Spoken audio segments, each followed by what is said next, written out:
Ooh, that's a spicy topic. So buckle up. We didn't want to make this video, but here we are.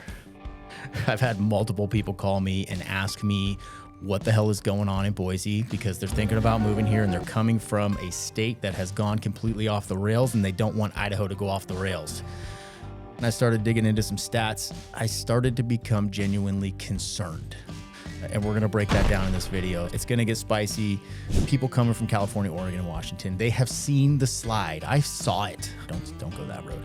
I watched as drugs were decriminalized when I was a cop there, and then things really started to go off the rails. It's a process that has replicated itself in all of these states that are super liberal.